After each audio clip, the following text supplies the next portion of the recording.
We are live. All right. Welcome to Worldwide Stock Car Chat on Zoom number 208. I'm your host, Greg Gabb. The gang is all here with Don and Mike and John and Jeremy and Dennis and John and Garth and Chris and Jim and Lenny and other people.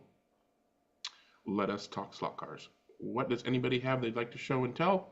Raise your virtual hand or wave your real hand and I'll try to call on you. Otherwise, we'll move on to other things.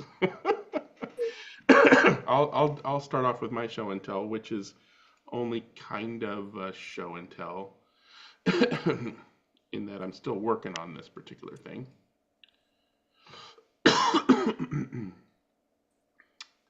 Doesn't sound good. There we go. Yeah, no, it's a thing. Yeah, so I purchased the kit version of Jeremy's car run-in, tire oiling, run-in. Running road. And I'm putting that together. Taking my time, not completely done yet, but he was kind enough to paint the pieces blue and yellow, so I got to decide which side showed outside versus inside, and this is my current concoction. But yeah, so far so good. Looking forward to getting that finished, and then I'm giving him feedback on the process so that he can start. So, have you sold any other kits yet, Jeremy? The blank kits, no. The regular ones have sold. Fully assembled ones.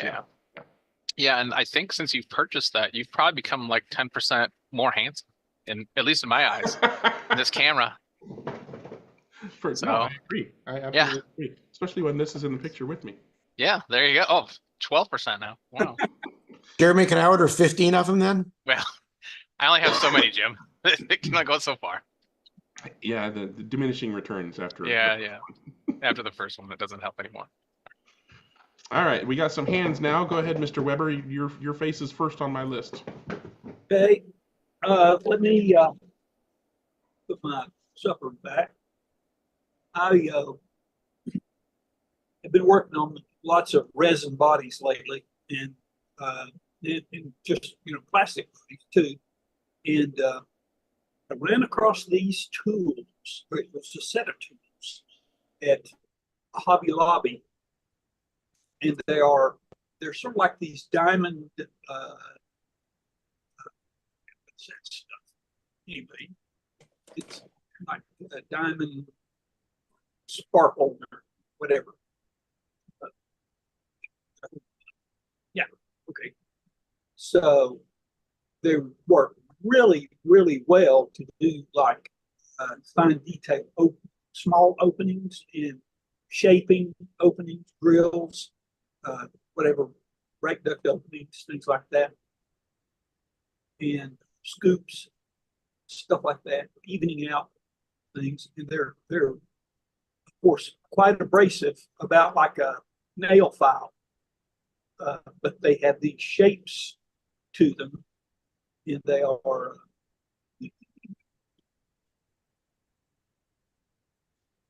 they have comfy handles. really handy. Huh? And they have comfy handles. Yeah, they do. They're very, very handy, comfortable to use. Not like the old fistful of tiny files that everybody has sitting around. These are really easy and good to use. Really handy, and they're like $4.50 for the set. That was a Hobby Lobby. Cool tools, I think. They're good. Yeah. That's all I have. All right, looks like a good set for you modelers out there. Next up is Mr. Broke. Go ahead, Lenny. You're muted.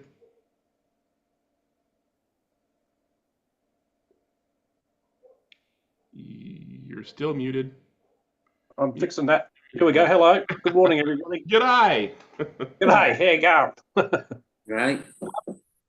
I'll just go a quick 30-second grab from a video I shot a couple of weeks back, so you can have a look, see what the track looks like. It's a Group 5 race, start of a heat. So I'll just start this up.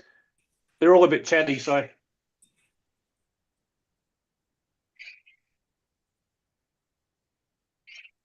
Like somebody jumped the start there. Yeah, I'll get back to that. He's died for that.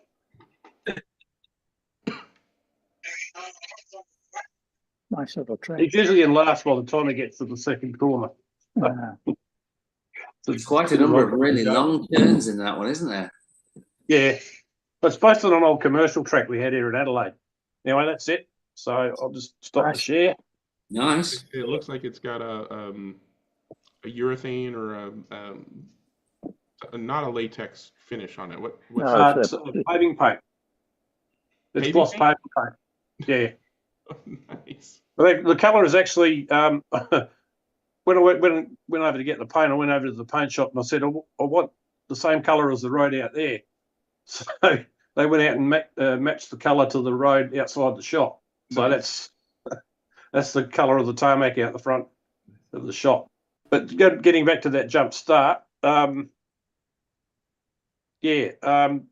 Norm. Norm's really good at starts. There's a bit of a gap between the start line and the lap counters. So he's managed to work out how to jump the start and cross the dead strips just as the green light goes on. So he's really good at that, and he's usually wins at the end of the first corner. But most of the time, we're all past him by the end of the first lap. he takes it all in good grace. We actually But presented. that means that you have a power on start.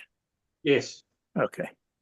Yeah, it's all power on starts. Yeah. Yeah, 'cause But last year we gave him the 10-foot championship, so he won the race to the first 10 feet of the track. Are you guys using a race coordinator? Yes. Yeah, I'm using version 9. It has that feature in the start to randomize when she says Yes. go to what. Okay, as long as Yeah, you know got about that, that. because that can mess them up. Yeah, it does. It backs him up. There's only a couple of the races are like that. Okay. It really, That's a good time. really backs him up, and he loses a lap when he jumps the start. So, but it's all in good fun. He takes it all well. He's a good bloke. Yeah. So that's just a quick grab of what the track looks like and what we race here. So Nice. yeah. nice looking track. Yeah. Sorry. Nice looking track. Yeah, I don't know whether you know this guy, but it's based on a track that a bloke called Kim Axon built. Kim Axon's quite a well-known track builder in Australia. Heard the name. Yeah, and I based my track on this one, on that particular layout. But that one had high banks on it. This one's got all flat corners. So it's 26 metres per lap. What's that, 62 feet to the non-metric people? So, yeah, the fastest lap at the moment is a 5.7.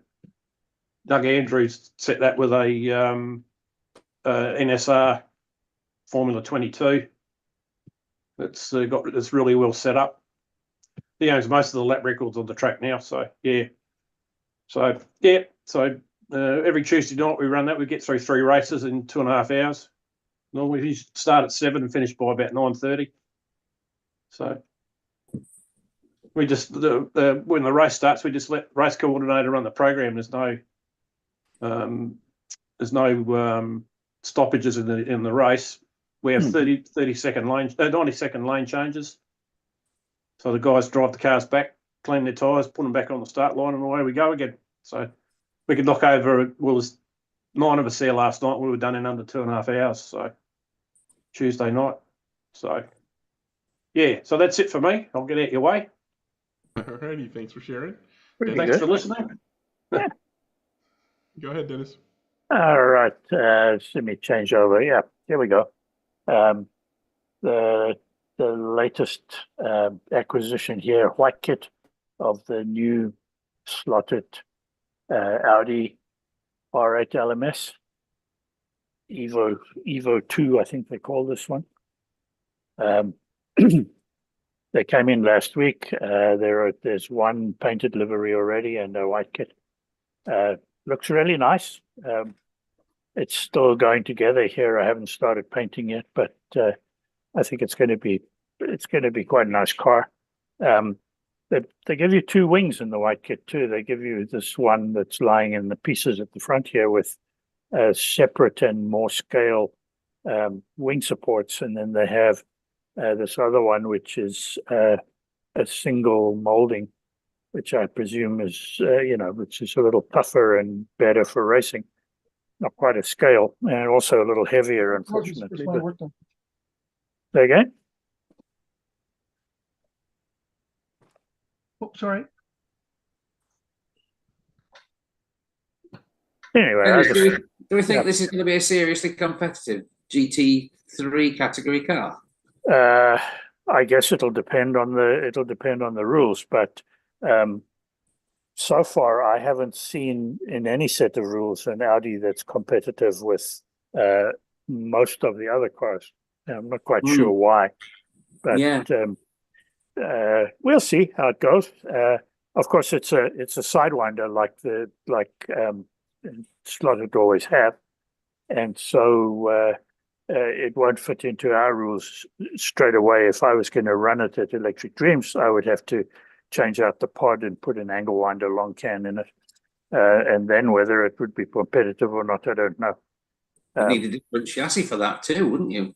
No, same chassis. Oh, is it fit? Has it got the cutout, the punch outs? I didn't see those. Sorry. There they are. Yeah. Yeah. Anyway, we'll see. I just thought I'd let you guys have a look at that. I'll show it again when it's painted. But there's a whole bunch of them sitting here waiting to be painted, so it'll be a couple of weeks. And of course, tomorrow when I get to Electric Dreams, I'm pretty sure my NSR Corvette C8R will be waiting for me too. So there's another paint job coming up. Yeah. And I'll report on that next week as well. Okay, that's me for now. All right, thanks for the sneak peek. Don, Mr. Young, you are up next. Well, if y'all remember a few weeks or maybe months back when I was showing this car, Yep. and that I only had a piece of a chassis for it, which is broken. Well, I finally got a chassis that will fit it. And I'm in the process of scrounging up the other parts for it to make it all work. But it's amazing how over the past 6 months or so that bits and pieces have totally dried up everywhere. Everybody sold everything, it looks like, for the time being. What are you looking for particularly? Well, I'd like to find some more of these older monogram chassis, but Yeah.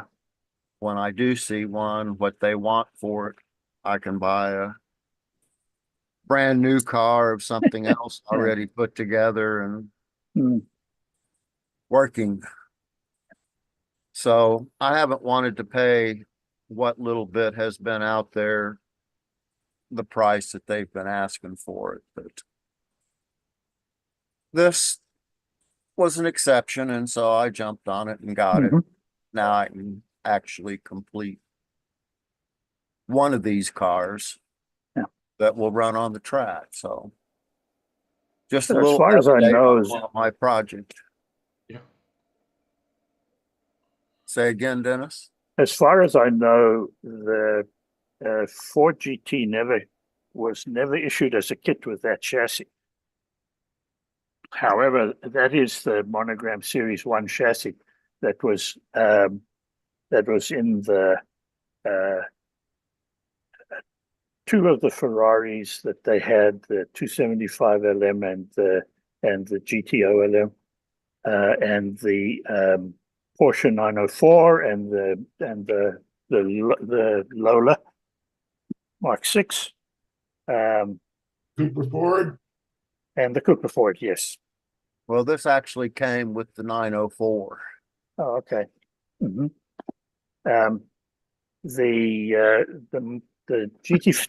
Ford GT came with the Series 2 chassis, which was the one that had the little wire drop on with the spring that sprung it down. And of course, it came with the various chassis in the racing sets, a brass one and an aluminum one, with the pin guides. But I mean, what you've got there, if you can find a monogram, what was it, a Tiger X100 or something like that, the in-bell drive 16D motor, it'll make a lovely little car. Well, I was gonna put a Johnson motor in it because I have that, Okay, yeah, that'll work good. and I have an original guide to go on it. So I'll get it all put together eventually.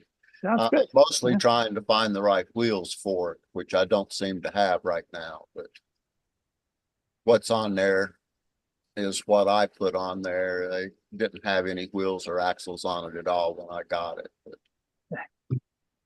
I'll have a anyway, look I through got what. something that can be built now. Yeah, I'll have a look through what I've got here for monogram wheels and tires. Or certainly wheels. I might have something special or something extra. I've got a ton of stuff too, Don, if you're looking for stuff. Well, I'm always looking for stuff. Send him a list. Is your contact information on that spreadsheet that Greg set up? It should be, yes. Okay. I'll have a look see and get back to you on that, Don. Okay, thank you. All right, all done, Don? That's it. All right, moving on. Go ahead, Jim.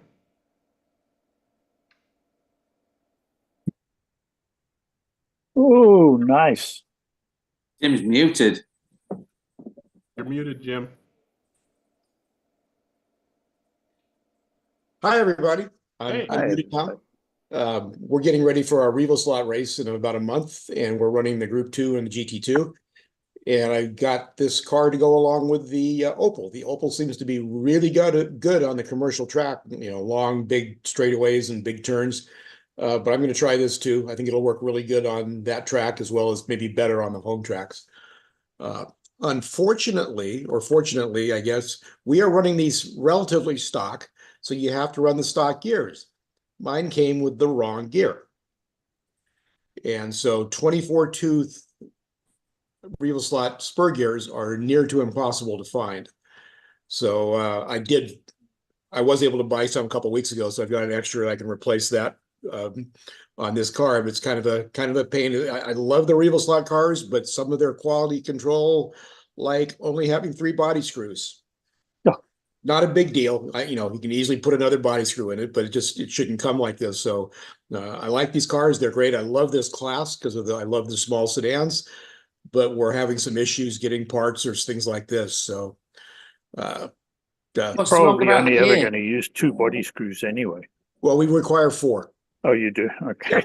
Yeah. So I replaced them with the Torx screws anyway, so that wasn't a big deal. The gear could be a big deal. Cat just hit me. The gear could be a big deal because we can't get them. I think I got the last 2 in the known world that I've been able to find. So hopefully going forward, I understand there's a strike in Italy or something that's preventing parts from getting shipped and everything else, but whatever the reason is, it doesn't help us. So we're working on it. What was wrong with the one on the car, Jim? Was it just the wrong tooth count? It's the wrong tooth count. Yeah. So it's illegal. Which one did they send? 25 instead of a 24. Oh. If push comes to shove, and I am the tech inspector, I would let somebody run a 25 if they couldn't get a 24. But we had some guys run 23s last time, and I can't let you do that, or can't let people do that. So we've got to draw the line somewhere, and take like one off another car. Yeah, well, if you've only got 2 cars, you've only got 2 spur gears. We can trade around because everybody's got multiple cars, so we can figure it out. It's just kind of a pain that it happens. Yeah. So that's it. Dang it. All righty. Thanks, Jim. And Chappie Man, you're next. Go ahead.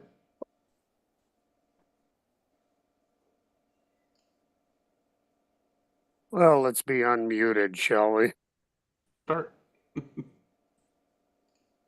right. So that's the latest body that I printed. Cool. You're still doing filament, right? Yep, Nice. that's filament out of PLA. Did you do any filling and sanding and all that stuff? Because it looks pretty good on that. No, you know, this had 2 layers of primer, and then, well, I used the filler primer, right? And then it's got 2 or 3 color layers because the yellow doesn't cover very well, right? Mm. So I think it took 3 color layers. It came out pretty well. I'm happy with it. Oh, Is that a Renault? Yep, it's in Renault A442. is that a Vlad body? No, Who did that one? I bought it off of Cults, I believe. No, Cults or 3D Export. Yeah. I assume Nice. the file looks good too. I assume because if you're getting that good of a Yeah, print, it's a good file. Yeah. And then this is a Vlad body. nice. And everybody's buying the Revo slots, and I thought, well, heck, I'm going to print the car. What kind of chassis is under it? So Printed, yeah. printed chassis, of course. And it's running a flat 6 because everybody else is running the 21K Revo. So we'll see how it goes. Looks great. Yeah, it came out all right. I'm happy with it. Mm. How do you deal with the windshield? Like everybody else, I put a piece of tape across the windshield and kind of draw it, and then take a piece of blister or something else and cut it out. For this one, I just did that instead of making a mold. A lot of times I'll make a mold and then vacuum form it. But for this car, because very frankly, I'm not a fan of the little sedans. And so, you know, I wasn't going to put a lot of effort into the car.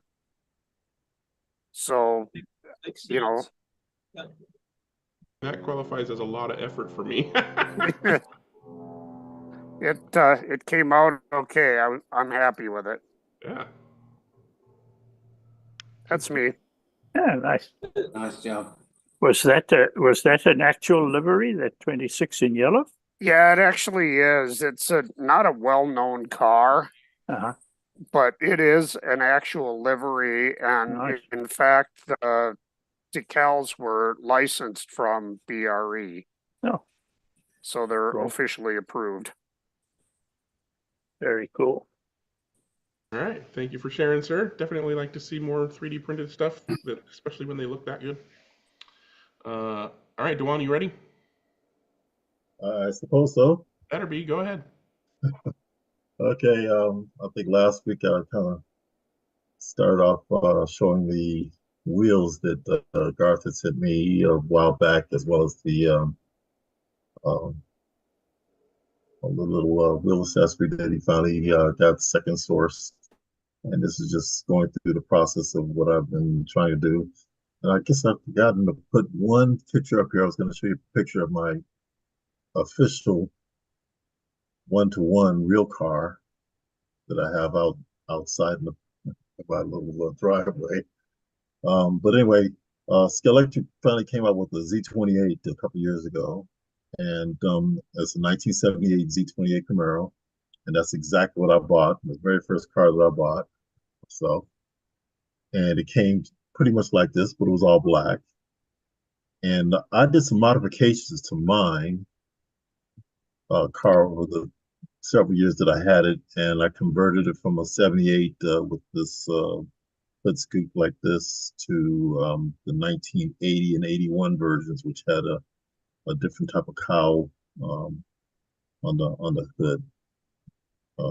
So I'm gonna eventually, well, let me go through the process. So I bought several of these cars because I was scrounging around looking for this a 78 Camaro so that I could make my own slot car of my original car.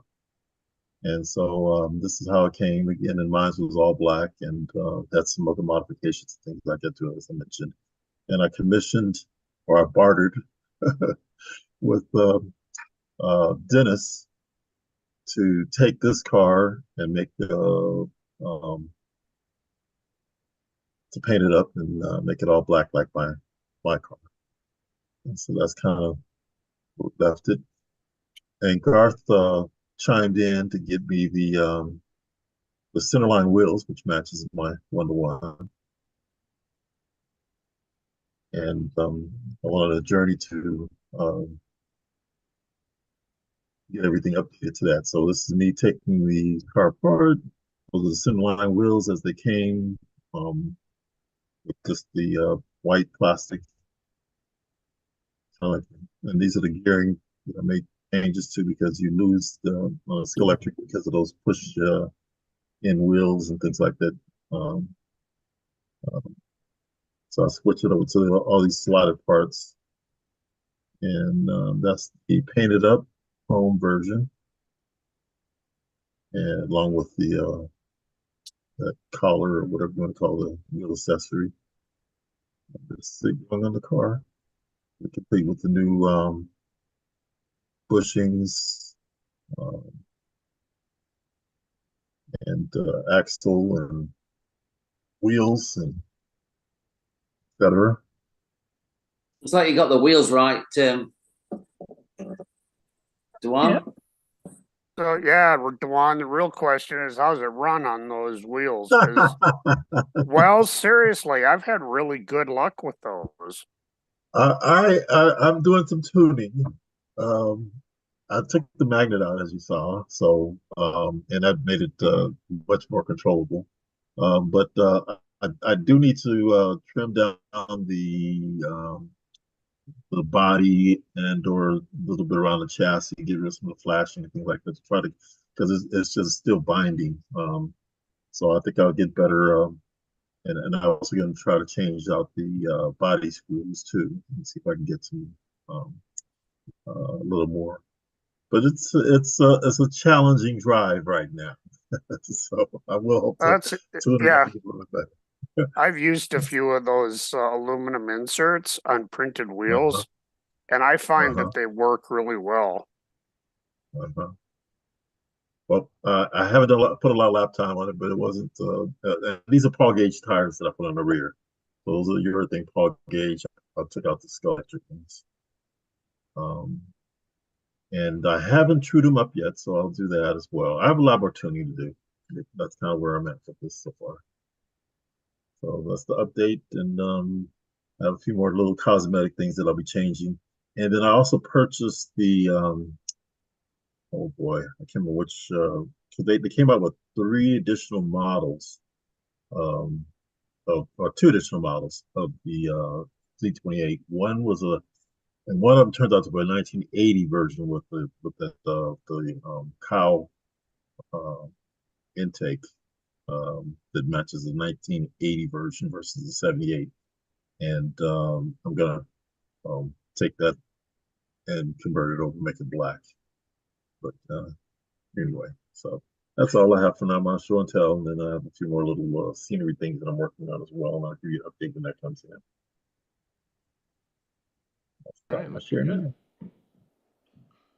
Thanks for sharing that. And the only hand I have left up is Geo's. Are you ready, Geo? The answer is yes.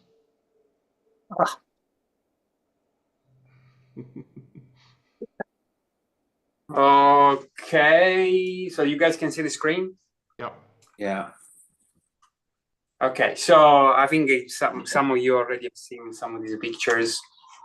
So as I mentioned, basically, kind of I'm building the 2 white kit over the M4 from Sideways. So this is one which so basically both of them are using the decals from Spot Fabric Fola.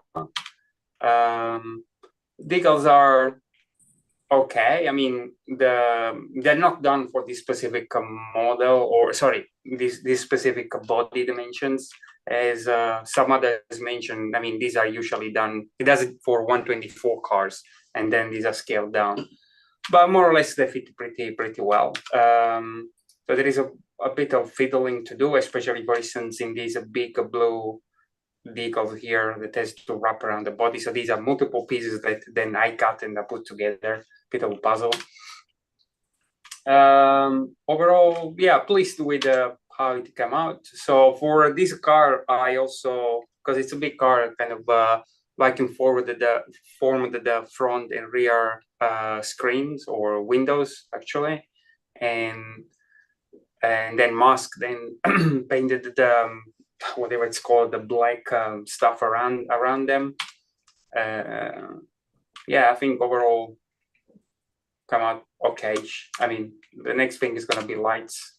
So another thing that I mentioned a while back was that the piece that does the terminal of the exhaust in the car looks really good. I mean, they did, I think Sideways did a nice job, but there is a room for kind of improvement or make it more prototypical. So I don't know if you can, no, you cannot say, but so already here, so the actual piece come with it's solid in the lower part, and of course it's not like that. So kind of drilled out the holes. So I opened them up, and so this is here. You see black. I mean, painted in black.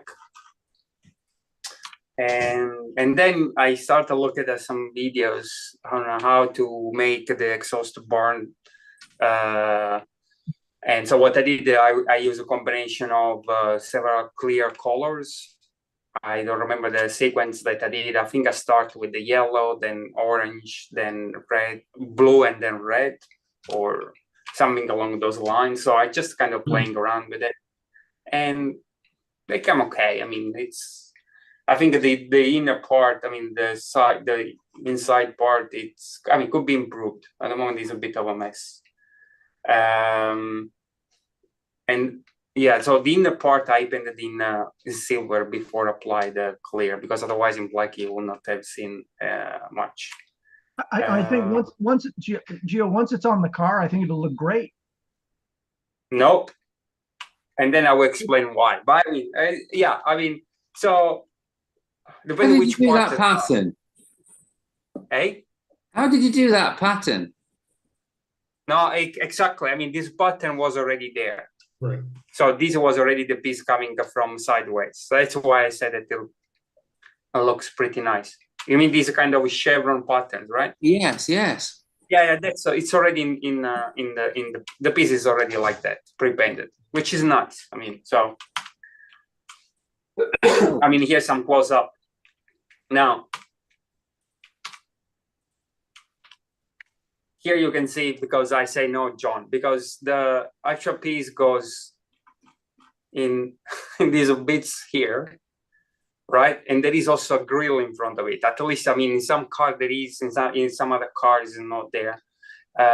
So Sideways did bother put the grill in front of it. So I kind of, you know, took a metal mesh, and then cut it out to fit the size of the stuff there. So this one car. So, and if you basically wait a second, I will try to share. That hatch pan is completely behind that mesh grill, is it? Correct. Yeah, except for the hole. Oh dear. So just let me bring the other thing up for the other car. You detailed that exhaust for the same reason I like full interiors in coupes, because I know it's there. Correct. Yeah. And so this is the second car. So I want to. So this is blue. It's a blue car, but it's a quite deep blue color. So I decided to have a base, black base, glossy. And then a mask ready for be painted in blue.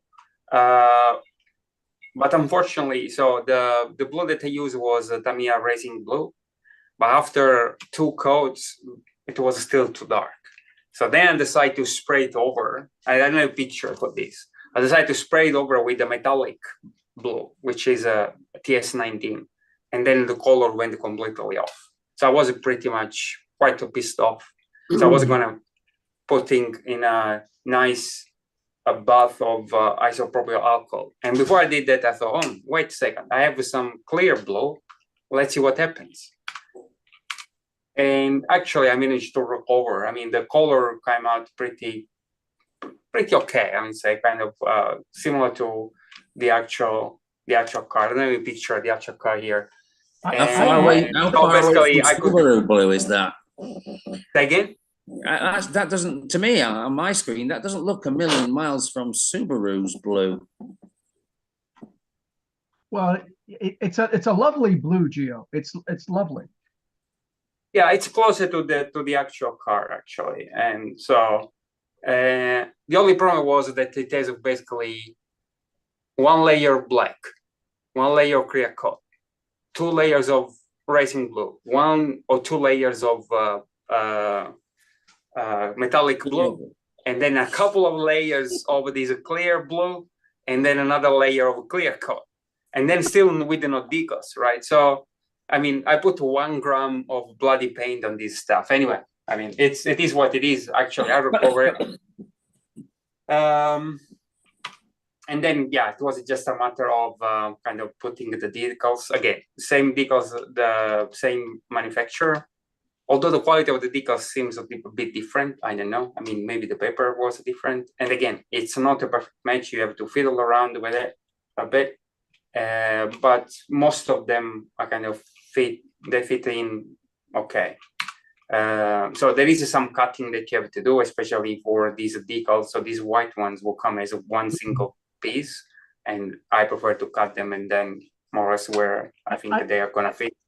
I have to say, you don't choose simple liveries, do you? So you are not the only one. Simple liveries left.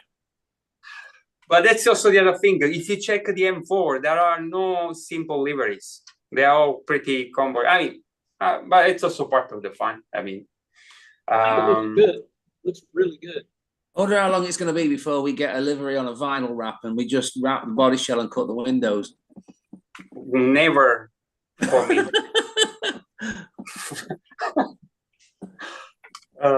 Anyway, so as I said, I mean, it's okay. I mean, so this the rear part of the car, it's so complicated. I mean, there are a lot of different changing planes, and so putting the decals there, it's not easy. But actually, the finished model after the decal dried up, so this is just pretty fresh.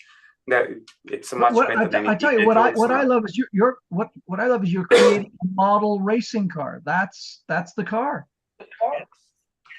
And both cars driven by number 46, Valentino. So both of them are exactly, yeah, they are. So this one, I don't know where. So these are run in Spa, the blue one, I think, and the other one it's a Bathurst car, but the 2023.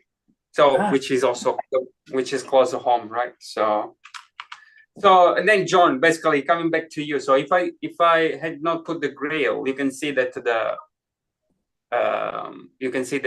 part of the exhaust. I saw some picture of the real car, not this specific one, look like this, which is nice. But then when you put the grille back, this is how it look like. I mean, but it's okay. I mean, as I said, I mean, the most important thing is also this lower part over here. And I believe that so the difference between the two cars in terms of, I mean, the two bodies in terms of weight is around, I don't know, maybe 1.5 gram for just the bloody paint.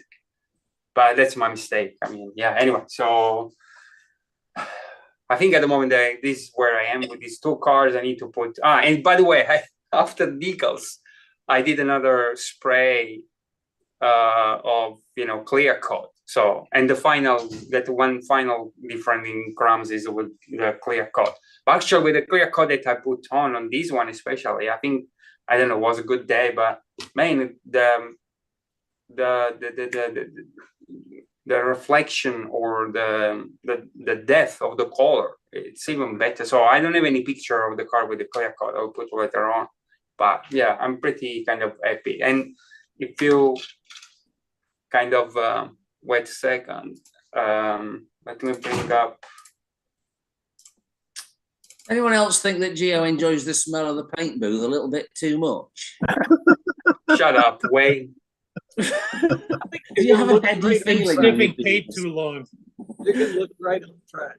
Yeah, nice. Oh wow! So well, you're pretty much bang on. That's nice. Well done. It's close. It's close. I mean, not 100%, but it's close. Right.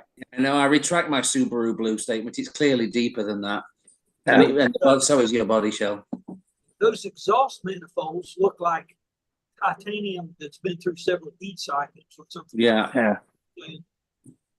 If you really want to touch it up a bit, Gio, maybe a little flat brown might work too. Yes, yeah. So it depends when, how long the car been run as well, right? So this seems like, there's a bit of dirt here, so something will accumulate as well. But yeah. Anyway. And I'm going to do something similar, Wayne, for the McLaren that we're going to do the 24 hours. So who knows? For the exhaust pipe, I mean. I'll put my mailing address in a minute. What did you say? What? I said I'll message you my mailing address here in a minute. Oh yeah, it's brilliant yellow. Yeah. But I mean, I posted this on the Facebook group saying that Greg is gonna love this one. He's gonna like it. It's sketchy though. It's sketchy. Oh, bump. All right, thanks for sharing that, Gio. Thank you. Pleasure. And Dewan, did you have something else, or did you just not? Oh no, sorry about that. That's okay. I'll do it. Thank All you. right, so I'll do a segue to Club Corner because it's kind of really just show and tell. And I forgot to select the right window.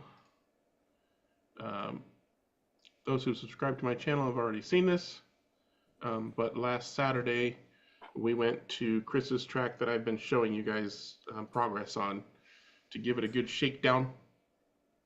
And so this was just us practicing, and we did a couple of test races, and of course he found other things that he wants to change, like increasing the walls on the ends where the cars are likely to go flying.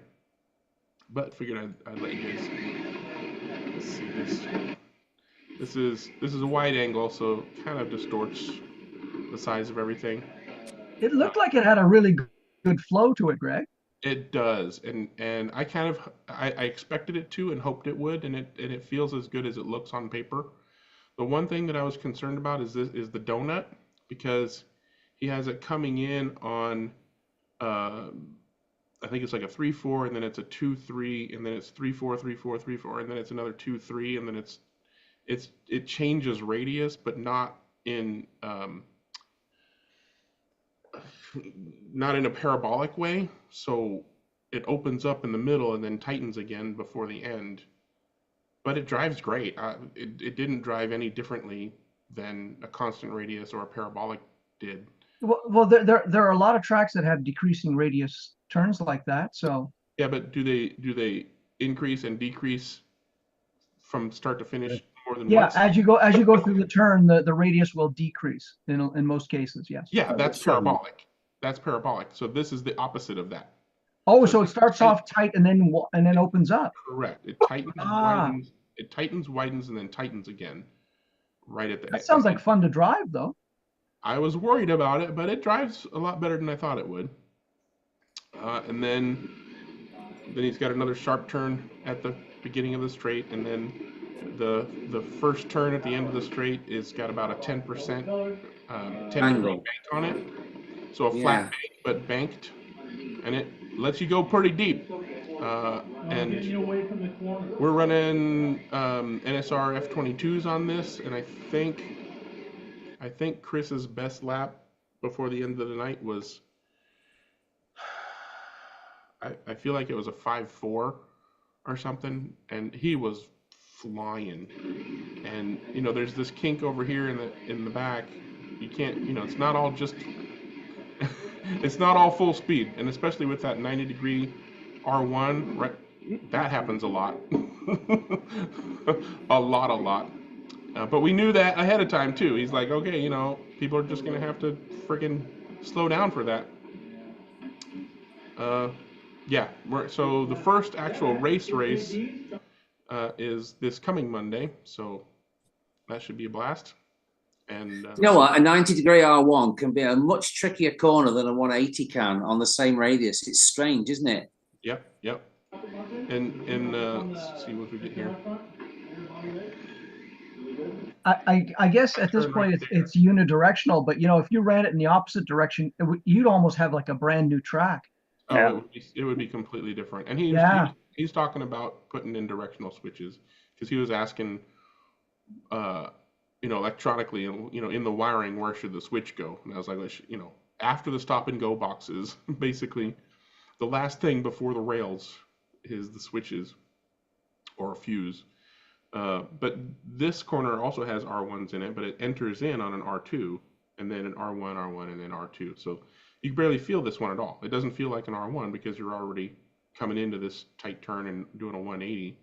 And the turn right before this the straight, same thing. It's an R1 in the center, but it enters, I think, on an R3. So it goes R3, R1, R3, and then you're going down the straight. So it's tight. You can certainly come out on any of them, but it's that 190 degree that's always the magnet for coming off. And it's you know, it thinks that it's right there going under the bridge, so cars will come off and then get knocked under the bridge. But one of the things that he's changing is the height of the table. He's knocking a couple inches off, and you can see this is waist height, not hip height, but waist height for normal size guys. It's tall. It makes reaching in challenging. So yeah, he's going to take a couple inches off, and he's doing other changes to make things easier to marshal. And which lane was the fastest one or the quickest? You remember? Well, he got his 5.4 in lane 1. Oh. So that had the most inside turns. And ours, lane 1 is the inside lane where the drivers are. So it only had the outside of the loop. It had the inside of pretty much everything else. But yeah, it had the outside of the donut. And probably get a faster lap on 2 or 3. But on that practice night, he was spending most of his time in lane 1. So I'm sure that fast lap will come down, especially with us having more experience driving these cars and tweaking them and tuning them and getting them to work better. And rubbering the track as well. Rubbering in the track for sure. Because that makes a huge difference with any track, but electrics as well. Yeah. And he knows not to run silicone. So should continue to improve. But that's it for me. Anybody else got any Club Corner stuff they want to talk about? Now's the time to raise your hand if you do. Otherwise, in a moment I will have. Okay, well, we'll give Wayne a moment. Does anybody else have anything to fill a moment? I need about 3 more minutes. Okay. You could. I guess you were just so entranced by my sharing of Chris's track that you forgot. But yeah, you know, let me check the tubes. I can go with some Club Corner if you want. Well, Greg. Yeah, I was just going to say, did anybody else watch Russell's video? I know it's a bit long. It's like 3 hours. I kind of skipped through it, but first of all, I liked his camera angle, which I thought was really kind of neat. And secondly, it looked like everybody was having a really good time. Yeah, and he was asking for feedback on that, so I'm sure he'll appreciate that once he watches this. And I watched it too, and I liked it better than his other videos in that there was a good angle, and it was fun how he would zoom in on crashes. Like when a crash happened, he would edit the video to zoom in on that and slow it down so you saw not only what happened, but then the marshals falling all over themselves to try to put the car back in, especially when there was more than one car off. And you know, it's always so aggravating when somebody else causes your car to come off, like they just crash right into you, and you watch the marshal put their car in first. But I know as a marshal, it's really hard to do, to get the crashee in before the crasher. Anyways, it's painful. But I also liked the beginning because he was almost like the Jim McKay of slot cars. Yeah, he likes to put his stick on. I'm going to put a link to this because I haven't seen this. Can you put a link in the chat? Sure, I'll go grab one. Well, I know you don't subscribe to my channel, but it doesn't mean you can't subscribe to his, I think I do, you know. It's Russell Paver slot cars. Russell Paver. Hmm. Yeah. I know which Russell you were speaking of. I didn't know he'd done a video.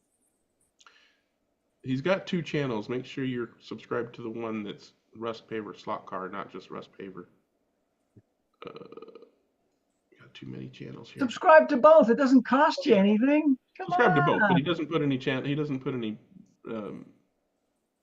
racing videos on the other one. Russ Paver, come on. No, but he's got some other really neat ones with, I think, his grandkids driving. Oh yeah, he's always got a variety of things. That's weird.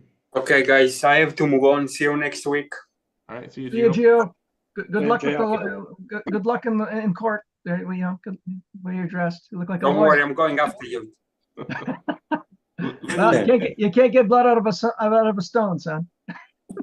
He looks like he's getting married, let alone going to court. I'm just at No, work. that suit says divorce, not marriage. Sorry. Oh, okay. I was trying to get Lenny in here. Go ahead, Lenny. Yeah, okay, here we go. Okay, so Tuesday night we had round 3 of our point series, that was known as the Sheep Station round.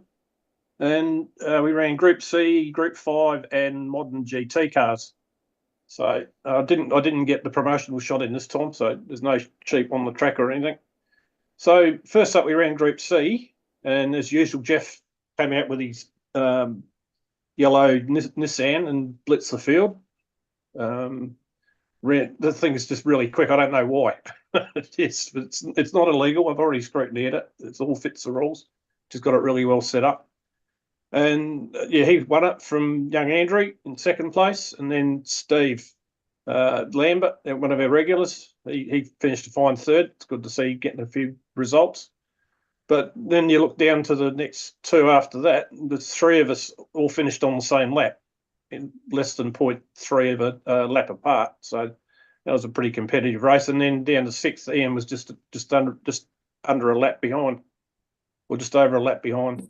So that was a pretty good race for Group C cars. And there's Jeff's from a Nissan, from Andrew's XJ10, is it? XJR10 Jag, and Jeff and Steve's Nissan. So next up we ran Group 5. Andrew managed to win that one. So normal services have been resumed. So yeah, he won that from Jeff again. Jeff's having a bit of a purple patch at the moment, doing really well. And Jason, one of our other regulars, he finished 3rd. So that was a pretty close result, only half a lap behind there. Only a lap between the top 3. And then Steve and me and Norm, Ian, Callum and Andrew. Yeah, so that was a pretty good race overall. There's the podium for that. So there's Andrew's Zac Speed Capri, from Jeff's M1, from Jason's M1. That car was pretty quick. That was very quick, but he had a couple of offs and that affected his result. And then finally we finished up with modern GT. We basically nearly all run NSRs of some description in that. And Andrew won that at a canter. He finished 3 laps clear of Norm. Norm's did really well on this one, our 10-foot champion. He's done really well with modern GT cars. He's got a fairly quick McLaren that goes pretty well.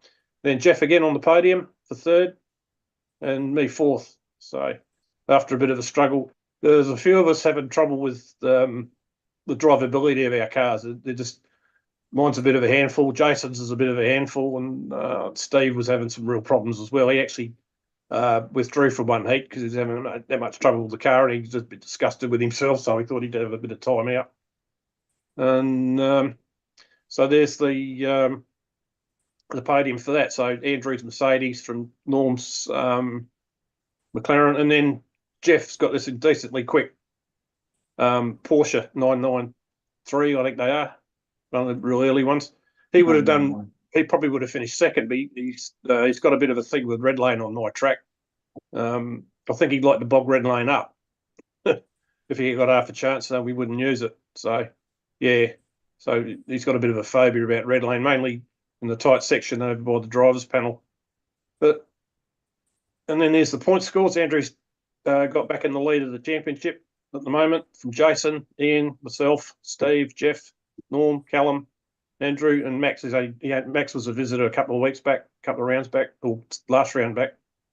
Max used to be a regular with the other group we race with, and but he lives a fair way out now, so he comes down occasionally.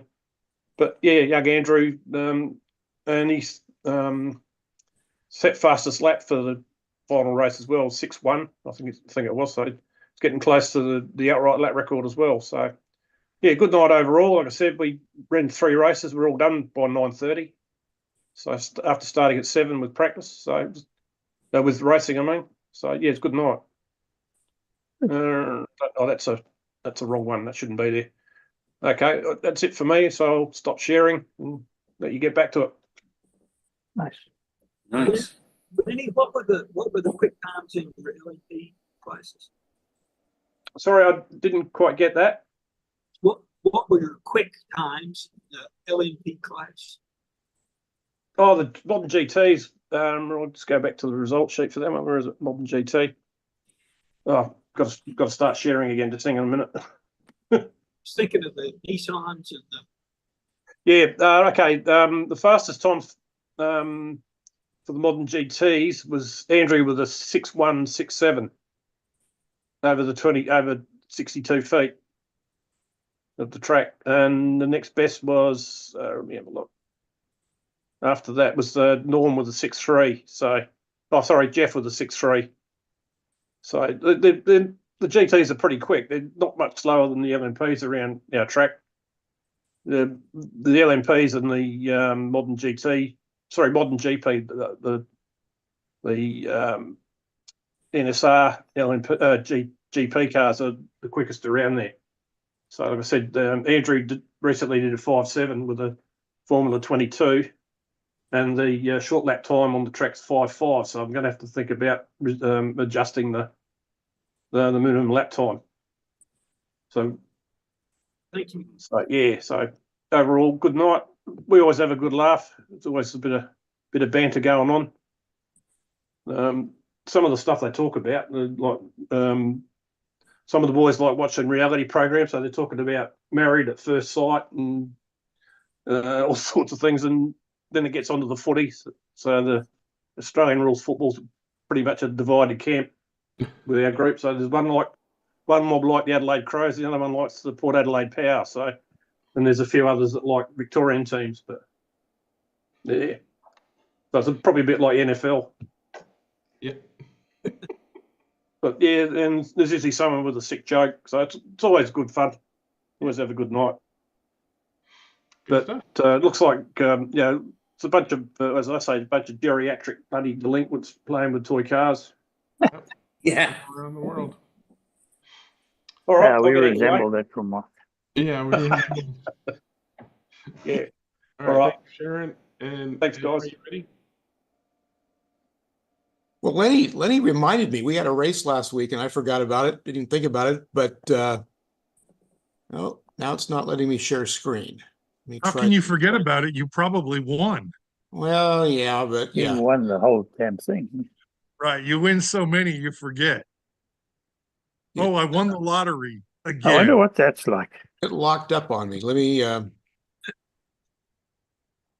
We'll let you play with that while we move on to Mike. Are you ready, or should we go to Wayne? Yeah. All right, go ahead, Mike. Yeah, now that I'm unoverheated. Yeah, we had 2 races this week on Monday. We did a couple of new GT3 cars, Carrera ones. Did the KTM Expo and the BMW M3. Much chopping and smashing was done with the M3, and it's still a pig. Although it actually did fairly well for Ratby. He had a good race. But the the Carreras were okay. The motor in the Expo is a little weak, so I could handle better than most of the other ones, but the getting around them on my track was a problem. I mean, I would have to come out of the carousel and just hit the lane changer and blast all the way around the outside and hoped I could get a quarter of a nose in front of the car that I was trying to pass. And it was difficult. So I had my share of problems that race. I got ghosted a bunch of times, and a couple of times I was behind Shiggy and waiting to do that quick lane change like that, and he would get sideways and I'd hit him, and of course it would knock me out, not him. So I had a whole bunch of offs as a result of that. So it was a little frustrating, but I made up for it in the Trans Am race, which I won. So that was good. So it was good fun. We had a good time. We only did 75 laps on the second race because Shiggy's been training for around the peninsula. He's doing the bike ride around peninsula. And he's been a little tired from riding too much. That'll do it. Yeah. Well, it's a crazy distance ride. It's like 400 miles and something like I think 10 or 15,000 feet of climbing, if I remember correctly. So it's really a challenge, and he's going for it this year. So it should be interesting. Over how many days, or all in once? Just one day. Holy crap! Yeah. Yeah. And then he's taking a motorcycle, I presume. No. No, it's a bicycle. No, this isn't a bicycle. Jeez. Yeah. Yeah, it's pretty crazy. On the plus side, can you get a battery on that somewhere? Nope. On the plus side, what goes up must come down, so he gets to That's ride true. down some too. That's true. But that up and down stuff gets you, let me tell you. All right, thanks, Mike. Jim, are you ready to try again? I think so. Yeah, so Lenny reminded me, because we had one of our biggest turnouts at Fast Track Hobbies last week. We normally have 6 or 8. We had 14 in Group C. But the reason he reminded me is that the Nissans had a good weekend, as long as it was yellow. So we had a good time there. 14 people. Not everybody stayed around and ran the other 3 classes. But interesting that the Frame Nissans did well in many continents over the weekend. And this coming weekend, we're getting ready for our big race in June, but we've got the Revo Slot warm-up race this weekend. And so we're going to run both classes with qualifying in mains, and it should be a great event, and I'll definitely have a report on that one next week. Gotta love a good warm-up race. It's like, it's locals, come along and get your home advantage pinned down. Gotta get it when you can get it. Get it when you can get it, exactly. I was talking to Chris about his track, and like, the home track advantage is going to last a pretty good long time for you on this track, as long as you keep playing with it. Because I had the home track advantage on my track forever until basically I only ran on it when the guys came over to race on it or just piddling around. Didn't take long after that before they started winning. So. Yeah, it looks like we've got about 3 or 4 coming from Southern California. Dennis, maybe not this weekend, but for the race in June. Dewan's talking about it. We've got 1 gentleman coming from Barbados, so it's going to be an international race. Very cool. All right, thank you, Jim. And Wayne, you got your hand up. I have. Some of you may have noticed that this week I'm doing my best John Webber impression by basically ghosting out into the background picture I've got.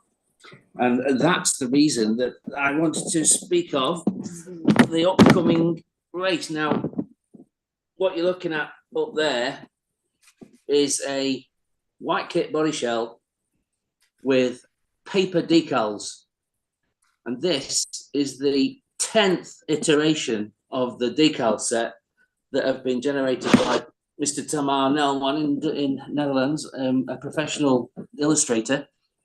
and those will are currently in a condition that he considers finished, and those will be sent away to Slot Fabric for final production in the coming week. And that is the car and the livery that we're going to enter into the annual Disca 24-hour race, which, as you all know, is usually Le Mans, and it's usually in Britain, and it's usually happened by April. Now, just quickly, I'll show you that. Oh, I'm not doing a screen share yet, am I? I need to share. The livery that you see there is not, it's just a decal test because it's not white. But boom, it actually looks like this.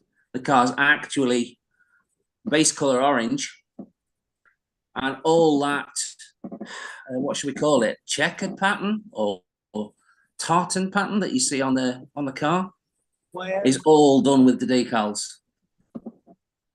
Is it trying to be like carbon fiber? I don't think it is. I just think if you look closely, like here, for example, it's just a dark grey, light grey check pattern. It's a tartan pattern, isn't it? I think it's a tartan. Yeah, easily described. Yeah, because Pfaff used to have the red tartan. Can you click on one of those to make them bigger, maybe? Yeah, I like that one, so I'll pick that one. Any good? And then click on that bigger picture to make it. Ah, well, that I tried it, and it took me to a page which was about. I didn't find the picture. Okay. It might be there, Yeah. but I didn't see it. You recall the Porsche that Pfaff Oh, there it is. Yep. sponsored? That was flat, Yes, sponsored by the same company. yes, Scalextric. It was red and black. Yeah, red plaid. Based it on a bunch of other places too.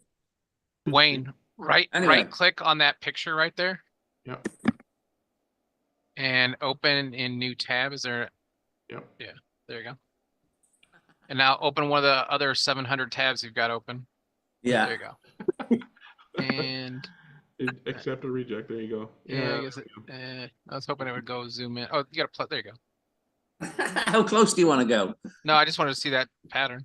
Yeah, that's Yeah. definitely a tartan type pattern. Interesting. Yeah, so I don't know, I didn't choose this car, I didn't choose this livery. I'm really, really glad that someone else has taken care of creating the decals. It's not a simple undertaking, but, technically speaking, it's an NSR body shell that we're using naturally, but there isn't any NSR in the car. Oh, very briefly, there's something else I should probably share and tell you that, of course, as we mentioned, the race is not Le Mans and it's not in Britain. It's actually in France, and no, it's not. It's in Belgium, and the circuit is called Mechelen. DSCA. I don't know what that really stands for. DSCA is the name of the club. This is the circuit in the dark, and you can see here. That's the driver podium. That's the Paul Ricard circuit, right? It's the circuit is Paul Ricard, yeah, and it's a 49 meter long to 51 meter long circuit, depending on which lane you choose. And here is a LMP2 car doing laps. A noisy one. Now, when we race this in June, the back straight on the far left there will not have that chicane in the centre. It will be full straight from there all the way to there. I've been wondering about that. There. I don't know whether you heard the sound. But, oh yeah. Did you hear me over it? I don't know. Yeah, we heard you over it, but it sounded like the car was on the noisy side. Well, this is the nature of Ninko circuit. It's not very smooth. It's not very flat. It's probably one of the most difficult plastic track you could choose to set a car up to work well on, but it does have digital lane changes, and at the moment, it's a bit of a no-brainer as to which to choose. So there you go. Most of the digital tracks are currently still made of Ninco. So what?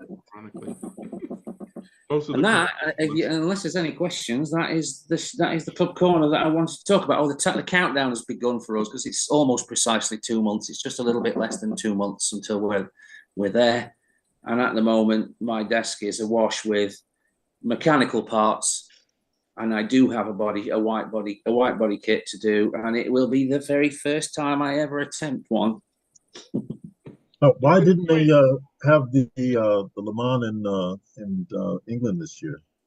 Okay, it's complicated. There are a few reasons, but it really boils down to availability of a decent venue for a decent price. Gotcha. We needed a hall that is significantly larger than the track.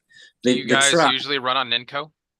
Yeah, and it's all laid on the floor. It's normally laid on the floor. We have gym mats for marshal posts, and we have it's 56 meters of plastic track at 4 lanes around the Le Mans circuit. That one there was 50 meters, and that one's permanent. So that one's, but the home track advantage. We've been having a Zoom chat between the team members that we're going to go and.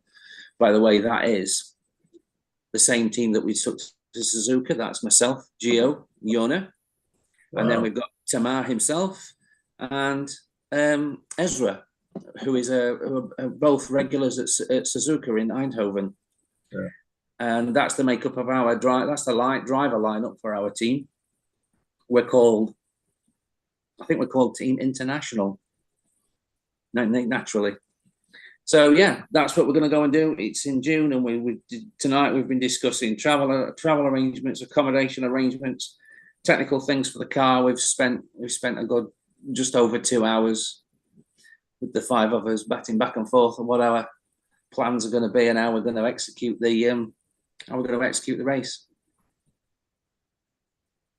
Good. All right, Dewan, do you got something clubbish to share? Sure do. Okay. Okay. Dennis mentioned at the last chat that Electric Dreams is going to have an F1 race, and for whatever reason, our Firehouse Slot Car Club, we've had 2 canceled races, so I kind of had a little urge to just make a last-minute trip down. I was completely outclassed to participate in the Electric Dreams F1 race. And I got there at 9:02, and the race started at 10 o'clock. It was supposed to start at 10 o'clock.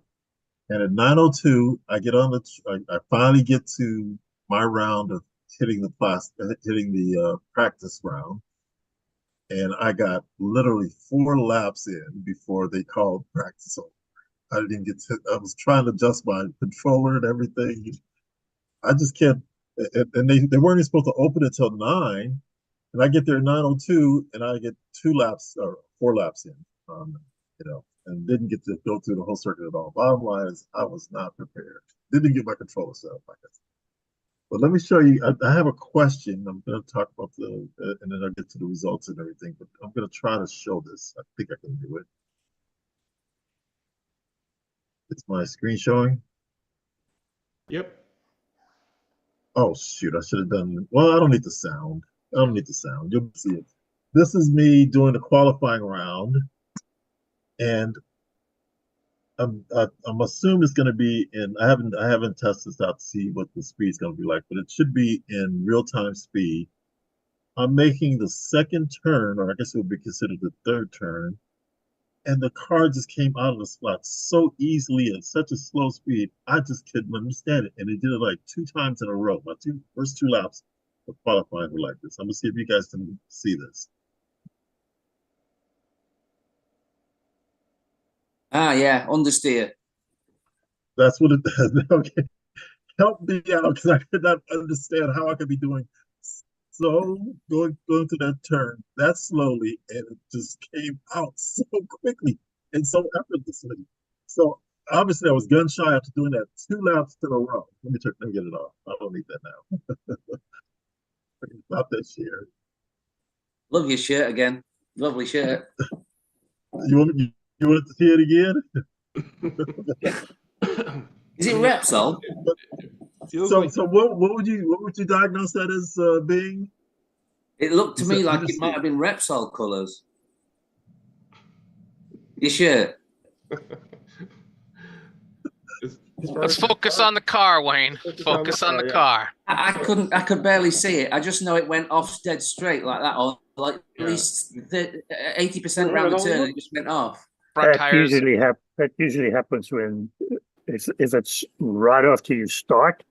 It's because your tires are so clean and so sticky that there's no slide at the back of the car. Yeah. The other thing too, Dewan, on a corner like that, if you don't go into the corner deep enough, your mind is telling you to get on the power right after you brake. If you brake too early and you get on the power, it pops because you're not in the corner yet. You didn't drive it deep enough into the corner. That's a possibility. Okay. Can I show that again? Go ahead and show it again. Yeah, show it again. Make sure it's on full speed. I tell you, I was baffled. You'll have plenty of practice time at Motown. It's also easy to underestimate the actual speed of the car, especially when it's stuck down. I was going. I didn't get any practice yet, so I was trying to just go around the first couple laps real easy and everything, and that's when I was trying to get my little feeler in. And then I was going to try to speed up and get a decent qualifying lap in.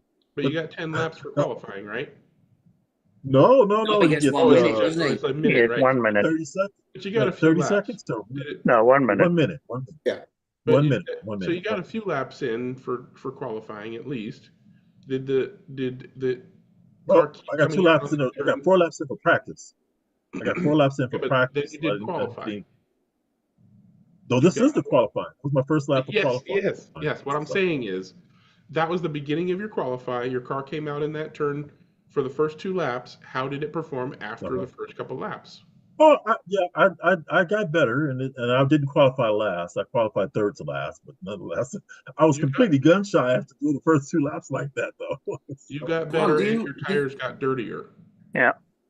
Dewan, did you set the front end of the car up so that it's running on the front wheels when it's sat there? Is it actually running on the front wheels?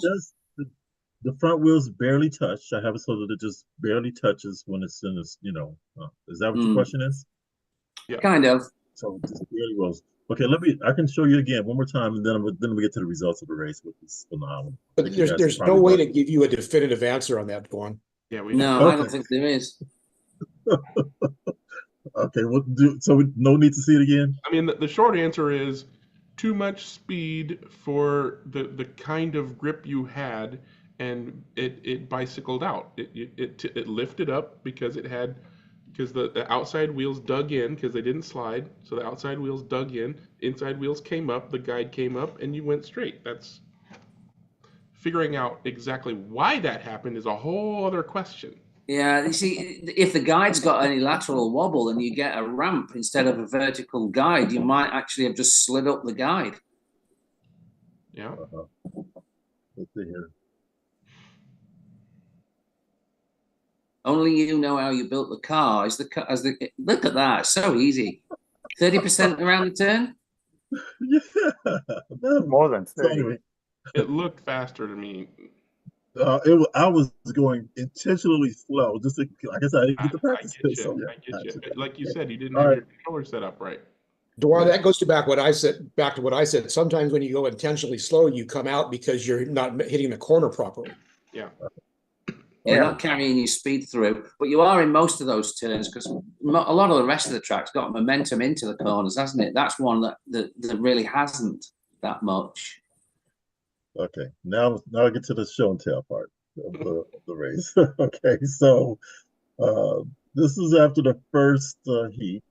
It's 5 races. I obviously I was in the bottom, and I think I qualified third to last, whatever. And so again, very little practice, and so I'm still trying to figure out what's going on. I got 20 laps in. And,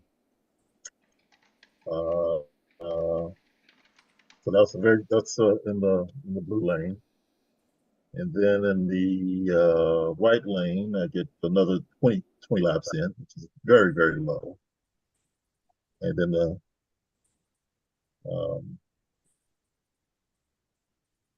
what color lane I'm in? Oh, there, I'm in the red. In the red, I got 19. Oh, that one. So I had a pit assistant. He takes my car and gets it prepped and everything, and he puts it in the green lane instead of in the red lane. So as soon as we start, obviously I'm I'm a rider on the green lane, and it just immediately rockets off the track, and I think I lost 2 pieces of the car in that one. Because I lost a total of 3 pieces of the car. Damn it. You're excellent pit assistant. I buy him some glasses. And when they finally found the pieces of the car and everything and put it back on the track and cleaned my tires and everything, they started it all over again and nothing happened. So I thought that the car was damaged. But I hadn't even hooked up my controllers. It's just so hilarious. What tires are you running? Dwan, what tires are you running? NSRs. What I was using my Far Slot car, my Far Club car, and these were open to anything. You had this is electric dream rules, so you can use the NSR oil. We can't do that on our car, so I just left mine just stock like it was for our Far Club race.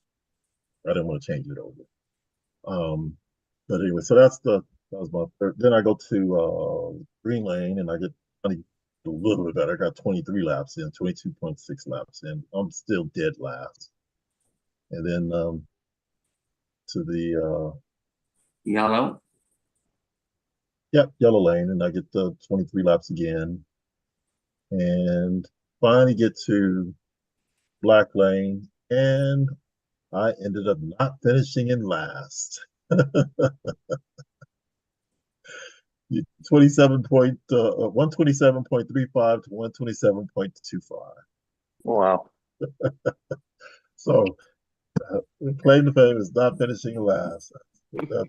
Well, with a controller that wasn't hooked up and a car in the wrong lane, I think I'd be buying 2 pairs of spectacles.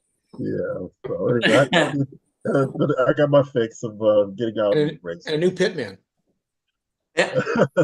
Well, he's volunteered. I mean, you don't fire volunteers. Come on. Yes, you do. That kind. Train them. All right. And apparently Marco needs to mind his own schedule and not not having any practice time like that, even though you were within practice time. Yeah. Allotted practice time kind of sucks. That's kind of sucky. Well, part of the problem there is when you have 28 guys. Yes, it was 20. If you're at the back of the line, yes, it's going to be 25 or 26 times 2 minutes before you get to the front of the line to start your practice. But there was still time left in his scheduled practice time, right? No. He stopped it right at the time to start. Oh, okay. I misunderstood. I thought you were saying that he stopped practice before the scheduled stop practice time. No, he stopped it at the scheduled practice time, and it was 4 laps into my first staying on the track. After going all the way from Vegas to LA, I get 4 laps in before everyone else had gone through all 6 lanes. I only got the first lane 4 laps, and that was it. Yeah. So anyhow, but anyway, on to the real race. This is after the first. I don't know if it's a bad picture, but anyway, I think if you saw the video, it was very, very exciting race. I don't know if anybody saw it or not, but so after the first 2 heats, that's what this picture is. Walter Baines was in first by about a lap and a half or so, and after 3 heats, it looks like Walter is still in first. No, Todd took over. Todd took over in first place after 3 heats, 3 laps, 3 runs, and then again Todd is in first at the 5, and then going into the very last heat. And in this heat, heat 6 rather, Todd's gear gets loose, and he has to pull his car in and take the so he was up what is it, 2 laps now, just barely 2 laps going into the last heat. He had to tighten up his gear, take his car off the ladder, tighten up his gear. He was down 3 laps by the time he tightened up his gear, and the finish was just phenomenal. See that because he dropped all the way down to 3rd, and then he after tightening up his gear, he came all the way back, and I don't know if you can see 3rd. No, I'm sorry. That was okay. That was actually he fixed his gear in the 5th heat, and he had dropped down to 3rd, and then by the 6th heat, the end of the 6th heat, there's the winner. Oh, by 0.1, 0.01. 0.01, and actually this right here is distance. That's 15 and 3/4 inches. Yes, that's the gap. Unbelievable. That's first, second, and third. Yeah. No. That's actually yeah. Well, no, the yellow car is the okay. I believe the middle car right there is Todd's The car. Marlboro car is Todd's car. Yes. Yeah, the green car behind him was Rick's car. The green car behind it is That's the difference between first and second. Yeah. But the yellow car's in 3rd. He's on the lead lap. He's just getting ready to get lapped. They're all on the same lap. Yes, that's correct. That is correct. You're absolutely right. That's right. Okay. So you see, I dipped in and out of that live stream a few times during the day, and the astounding thing to me, and because I never race this way, is all the stops, all the track calls. Yes, stops. That's an awful I can't. It's unimaginable to me. That was a complaint. Even I know Rick while we're in the it's called Electric Alley, he was complaining. Says there's no way in the world that they would have all these track calls in his old HO World racing scene. He says you come off the track, you hit the ground. They're not going to do a track call and let you clean your tires and put it back on. You're on your own. So who has the control of the track calls? Can the drivers call, or is it just race director? The race director handles the track calls. There is the first they have a set of rules of what designates the track call, which is coming off the track and hitting the ground. So if your car hits the ground, they'll do a track call, give you an opportunity of actually cleaning your tires and then and putting it back on the track. And that's what happened with my car when it was a rider at that time. But that's one instance. Another instance would be if the car comes out in front of the driver's lanes. So that, so that they have to the marshal has to interrupt and get in front of the drivers to pull the car if they wanted to do a track call. So that, cause it. So and there's several other criteria that causes that. Riders also tend to do that when it's a rider on the lane. So why do they do that so much and not just live marshalling with designated marshals around all the marshal posts? They do. Yeah, they do have designated marshals. There's 6. Yeah, I noticed they were there but there was still so many stops. That was my observation. Yeah, it was an awful lot of track calls. It's hard to get in a rhythm like that. And also, I guess one of the issues, especially and to give Rick Jocham a little a plug on how while the marshal was taking putting the car back on, his arm hit Rick's car and pulled it off the track and cost him a good half a lap. And so that was the distance between Todd and Rick. So he easily would have won that if that marshal error hadn't occurred. So Yeah, these And that things, was during the peak. unforeseens do just happen from time to time, and Yeah, but that's just the nature of the beast. But yeah. it was a very exciting weekend, to say the least. I enjoyed it. Finishing in 27th out of 28, or 20, something like that. Racing. Yep, that's racing. Let me stop my share Yeah. here. I can't find the button. My screen disappeared on me. There it goes. I got you. Thank you. Alrighty. The floor is open. We've got half an hour to waste. Anybody want to talk about anything? I had a question. Go ahead. And it kind of spawned from looking at Todd Gurley's. He has one of the new TrueSpeed $500 controller, 400 and whatever number of dollars controllers, etc. It's got all the add-on controls that's off of the handle, and it's humongous basically. And so I saw him coming in with almost looked like a toolbox or would normally house a cordless drill, and that's what he has to carry his controller in, because it's got so much bulk to it and all the things associated with that.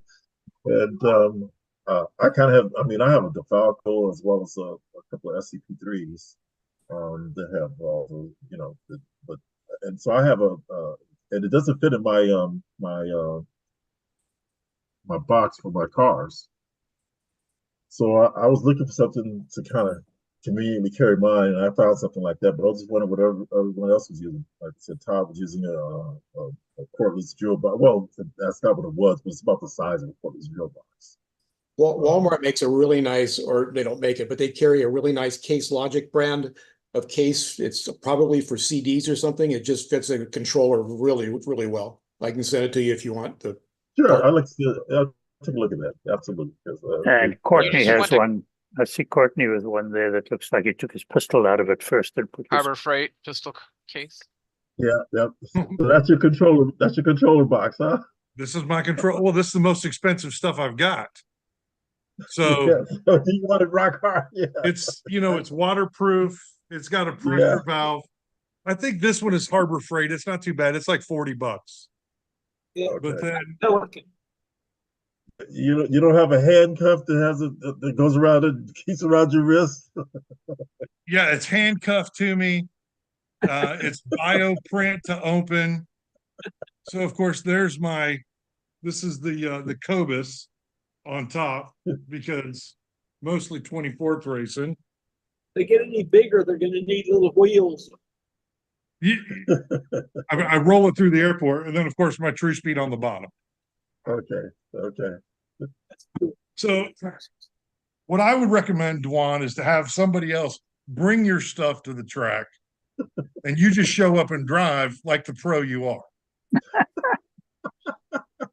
Dwan, here's the one I'm talking about, and this fits I have a TrueSpeed in it with the big TrueSpeed with the box. Fits very nicely, easy to find, inexpensive, works great. Cool. Is that a hard shell? No, soft shell. Soft shell. One of the guys in my club just uses a Crown Royal bag. Interestingly, why am I not surprised? At the race that Dwan was at, Rick Jocham went out and qualified at a 5.6, and he was TQ for a long time. And he's using a TrueSpeed now. He was using a DeFalco before. A guy named Carlos, aka Marco, went out and qualified faster than Rick Jocham, who ended up qualifying second after it was all said and done, with a Professor motor control. Professor motor controller, yes.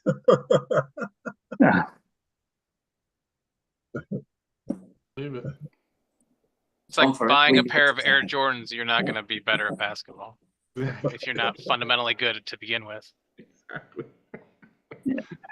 Don't start worrying about controllers until you're when he was in the qualifying round for those guys, he made it very clear that he was announcing, "Please bring me the Professor motor controller." Yeah, the Professor motor controller. Bring that to me. So I think Marco is getting some kickback from people that saying, "Oh, I've got to buy a $400 controller to be competitive," and I think he wanted to prove that that was not the case. I don't know that for a fact, but I think that's part of it, and it's Well, true. if you've been racing with that Professor motor for 15 years or whatever, I mean, that was a good controller 15 years ago when it first came out. So Still is. those, yeah, there's nothing wrong with it. You got a little brake control and choke control, you're fine. no brake controls, nothing. He just had What? the basic He just had a raw one, just controller. No, sensitivity and brake, like two knots. okay. He had the basics. Yeah. Trick is just to match the controller to the motor and the gear ratio that you're actually applying to that motor on that track that day, and the voltage. You just got to mix. It's Next just time, getting have him the come right out with a mix. plunger one. Qualify with that. Yeah. That's Steering wheel one. Steering, yeah. Why not just use 2 wires? What the heck? Or a doorbell button. Doorbell switch. Oh boy, yeah. See how they controlled them in the 50s. Just a brake pedal. The power's full on until you turn it off, not the other way around. Yeah. Well, that's slot car racing, isn't it? Power's full on wherever it can be. Much, yeah, just opposite.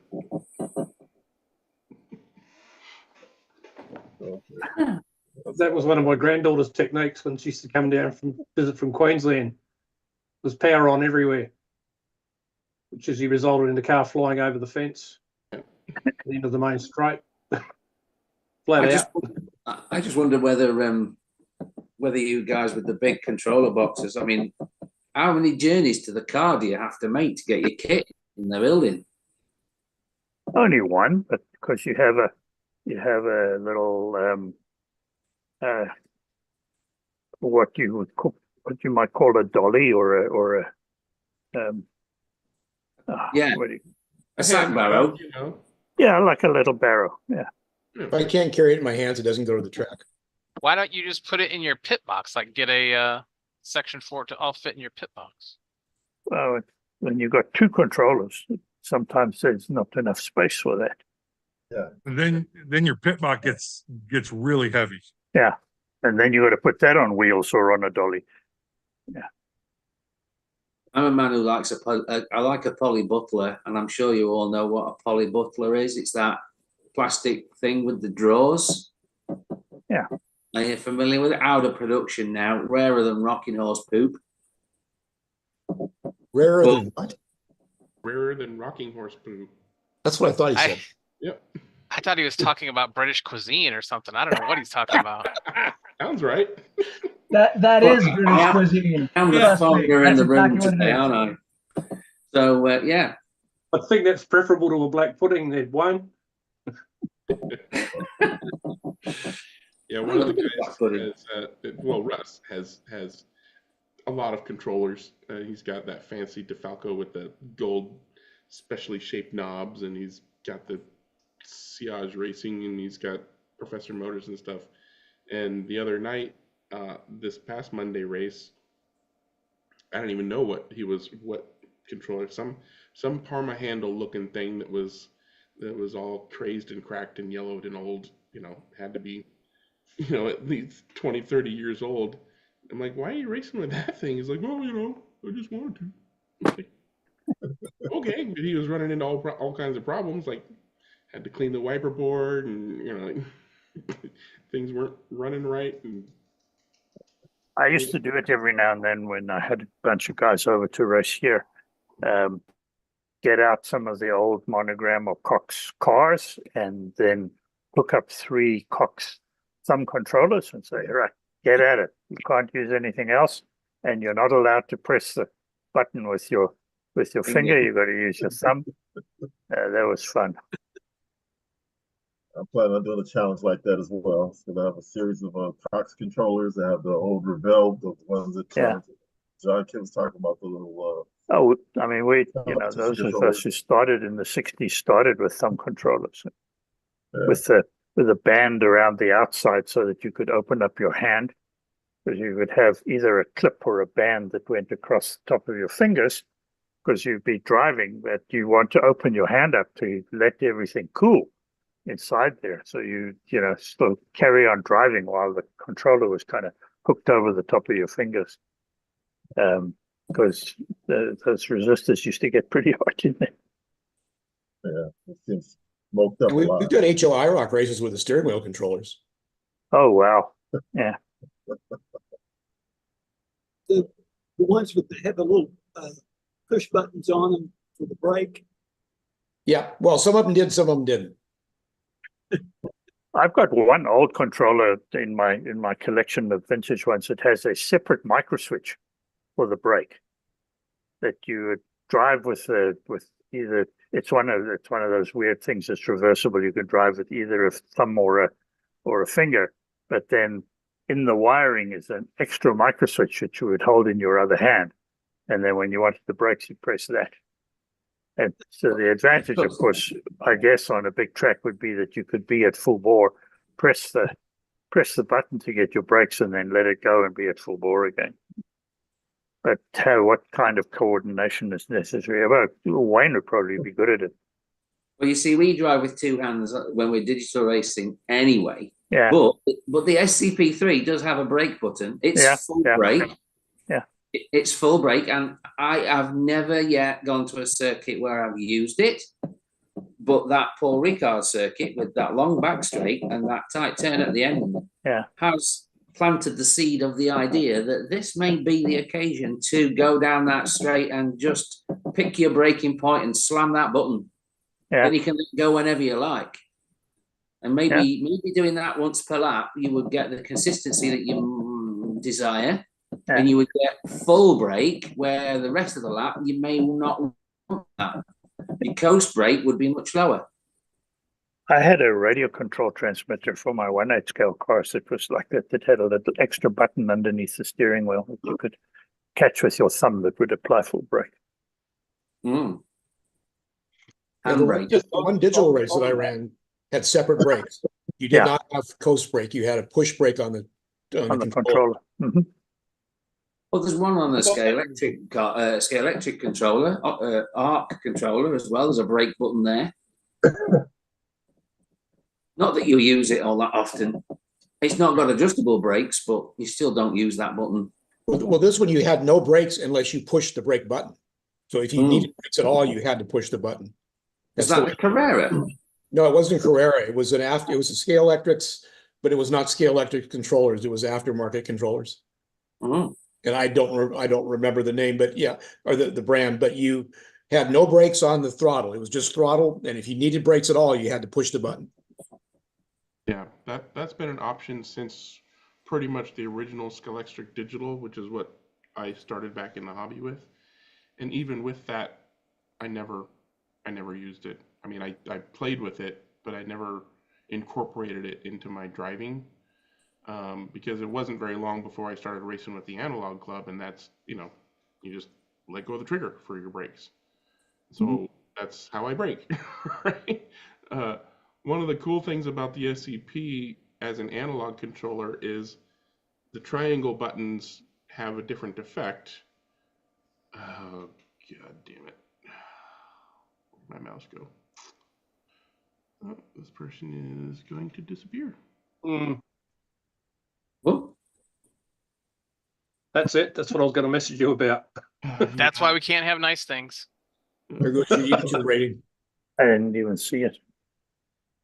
I'll probably have to edit that out. Anyway,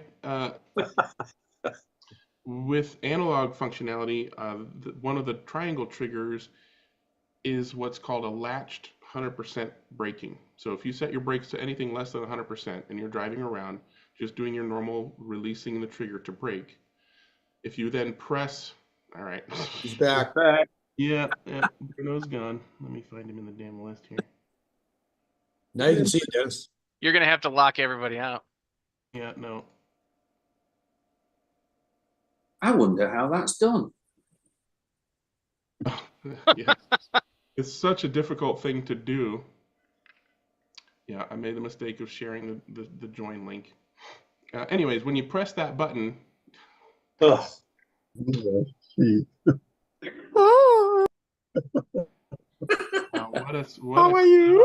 What a clever, funny person. That ain't Bruno, I can tell you. Where's the band? This thing. Remove. There we go.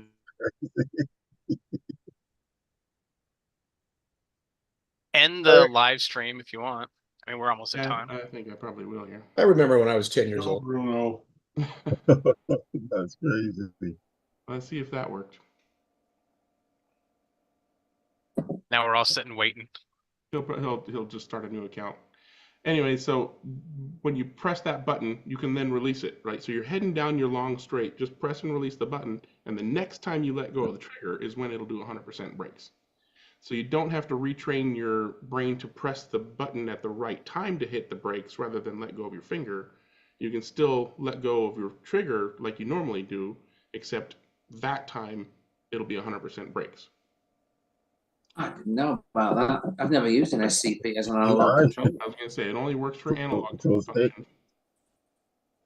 And the other... One of the things that I liked about using the SCP for digital is that there's a, you can do a, I think a 3-second lane change or something like that. I can't remember how long it is. Yes, yes. But you can push it prior to that and it will just hold it. You don't have to hold the button down. Yeah. And that's nice. Yeah, that's how it works for digital, other than for oxygen. Because for oxygen. Oh, really?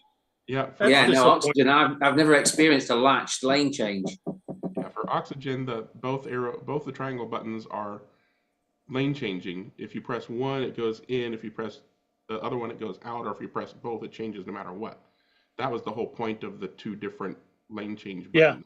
For oxygen, is so you can choose to go inward versus outward versus anytime, or either one. On a 2-lane track, it's really nice because you just always use both buttons. 2 lanes will take you to the other lane, no matter what lane, what lane you're in. That's all you need to think about, and that's quite nice. It's nice when you've learned to use left and right to not have to think about it. Yeah.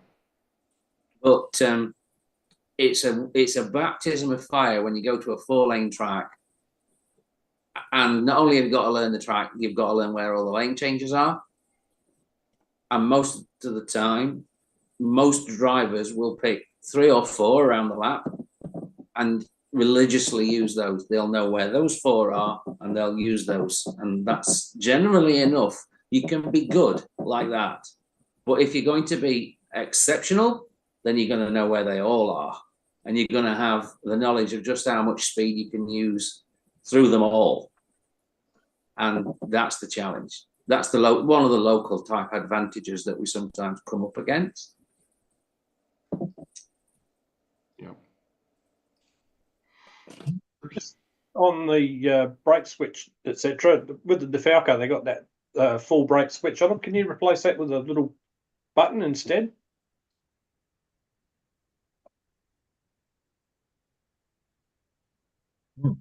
Nobody knows. Falco owners here. Never seen one. Well, I have, but I don't know. And if it's just a latching, if it's a toggle switch, yeah, and then you can make a push to make type switch. When you switch it off, you get coasting brake. But just wondering whether I could replace that with a little spring-loaded button. Well, times you need a full brake. Depends on how the switch works. Either a push to make or push to open, whichever way it is, would work. Yeah. Did you say Tom's your neighbor? Like Bob's your uncle? That's what I was trying to figure out. The same meaning? I think so, yeah. Hey, I spoke to Gio earlier, and he did. We're talking about his decal setups on his BMWs and whatnots, and he said, I said, he's the decal expert. And he said, no, I'm not. And I said, well, they all passed the 4-foot test. And he went, the what test? And everyone in the chat had never heard of the 4-foot test. And I'm sure they've heard it in here. But tonight, they've either forgotten it. I said, you only have to move back 4 foot. They're perfect. Ah, I get it.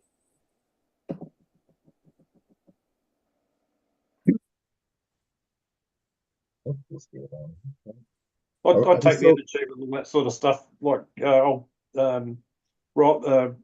Rocky Russo used to say, they're all doomed. They're all doomed. Yeah. Yeah, that was his favourite saying, wasn't it? Yep, it was. Good old Rocky. Yeah. Are we He's still been- streaming? That's a fight on the forums if you were on the forums back then. Yeah, he's been gone quite a while now. Yeah. I like the fact that he put himself through college racing on the professional slot car circuit. Really? Yeah, going around all the country slot car tracks for the prize money races. He made enough money to put himself through college. He was very good at choosing his opposition, I think. Yeah. He cherry picked a lot of those races. Because by the time I met Rocky, and as nice a guy as he was not a terribly good racer by then. Seemed like a nice guy though. Oh, he was a very nice fella. Yeah. Had an opinion about most things. Like most people do, I guess. Bit of a legend in his own lunchtime, if you know what I mean. Oh, really? I only knew him through the forum. Ah, okay. Yeah, I met him quite a few times. He lived in Salt Lake City. Yeah. It had a couple of really, really interesting stories about that part of the world.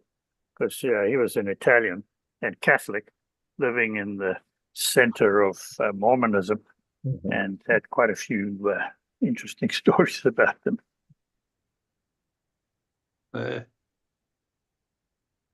All right, I think we're gonna go ahead and stop the live stream. But Yeah, Greg, I saw you sent me a question, but I guess it came off of the YouTube chat. Yeah, yeah, they were asking if you ever race at Piranha. Okay. If whoever it is, if it's still on, yes, I race at Piranha every week. There we go. And I see that fellow Adam is